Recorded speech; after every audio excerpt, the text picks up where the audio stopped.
Hello, good morning guys. I hope आप सब बहुत अच्छे होंगे और बहुत अच्छा कर रहे होंगे अपनी लाइफ में। आज मैं लेके आ चुकी हूँ आप लोगों के लिए, जितने भी आप लोग स्टूडेंट हैं जो भी कॉम्पिटिटिव एग्ज़ाम की प्रिपरेशंस कर रहे हैं, उनके लिए यूपीएससी इंडियन पॉलिटी सीरीज। ये ना ही सिर्फ यूपीएससी के लिए बट अदर जिनको एक्चुअली पॉलिटी पढ़ना है अपने कॉम्पिटिटिव एग्ज़ाम के पर्सपेक्टिव से, तो उनके लिए भी इंडियन पॉलिटी बहुत हेल्पफुल होगा अगर आप मेरी वीडियोस को फॉलो करते हैं तो। सो गाइज, इस लेक्चर में ना मैं आपको इंडियन पॉलिटी के टॉपिक, सब टॉपिक, क्या क्या आपको पढ़ना है, आज से एक सीरीज मैं प्रोवाइड करूंगी आपको। इतना ही नहीं, इस सीरीज के फिनिश होने के बाद में हम आपको यूपीएससी रिलेटेड प्रीलिम्स, मेंस, इससे रिलेटेड जितने भी क्वेश्चंस होंगे ना मैं प्रोवाइड करूंगी, और आप अपने आंसर्स कमेंट बॉक्स में मुझे भेज सकते हैं, या फिर आपको जो भी डाउट होगा वो भी आप मुझे भेज सकते हैं। मैं आपके सारे डाउट को क्लियर कर दूंगी। Is it okay? Okay guys, तो ज़्यादा बातें ना करते हुए, क्योंकि टाइम बहुत प्रीशियस है और एज यू नो वैकेंसीज का क्या है अभी, तो अभी ना हम टॉपिक्स देख लेते हैं, हमें क्या क्या टॉपिक पढ़ना है। जैसे कि हमारा जो टॉपिक है historical evolution and feature. Sir इस गाइस एक्चुअली क्या है ना, इसमें आपको मेरी वीडियोस में बेसिकली आपको ये एक चीज़ सबसे बेस्ट पार्ट मिलेगी कि आपको टॉपिक कौन से पढ़ने हैं, उसके अंदर आपको क्या क्या सारे सब टॉपिक पढ़ने हैं, ये सारी चीज़ें मैं आपको यहाँ पे प्रोवाइड करूँगी। जैसे कि हमारा पहला टॉपिक है ना हिस्टोरिकल इवोल्यूशन एंड फीचर, तो ये एक टॉपिक हो गया। इसके अंदर आपको क्या क्या सब टॉपिक पढ़ने हैं ये सारा आप देख सकते हैं। जैसे कि इसके अंदर आपको importance of constitution, historical evolution of the constitution, constituent assembly, objective of the constitution, सेलियन feature of Indian constitution, unitary feature, federal feature, parliamentary form of government, presidential form of government, parliamentary versus presidential system of government.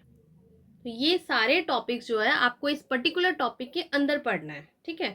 अगर historical evolution से related अगर आपसे polity में पूछ लिया गया, mains prospective से आप सोचिए, तो ये सब आप मेंशन कर सकते हैं कि चीज़ें कहाँ से शुरू हुई थी और कहाँ पे ख़त्म हुई है।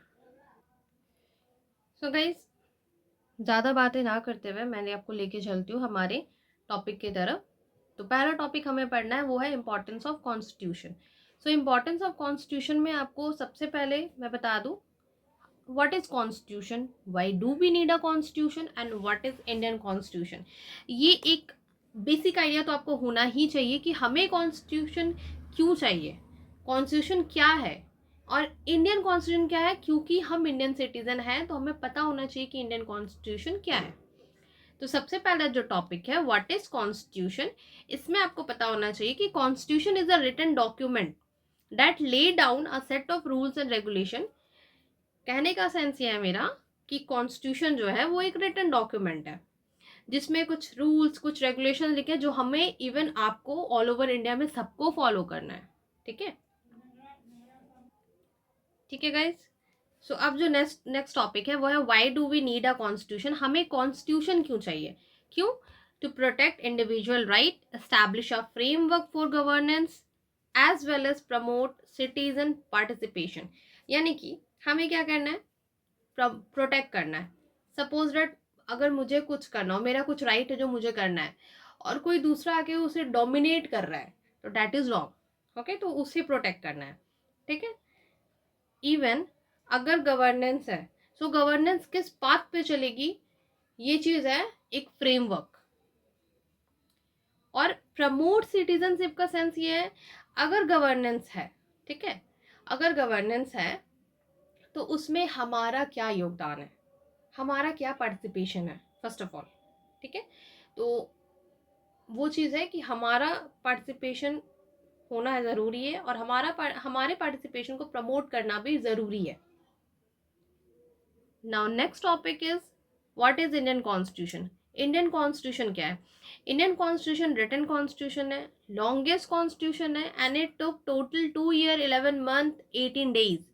इतना टाइम ड्यूरेशन लगा था इंडियन कॉन्स्टिट्यूशन को बनाने में। ठीक है। उसके जो चेयरमैन थे, ड्राफ्टिंग कमेटी। ड्राफ्टिंग कमेटी क्या होता है?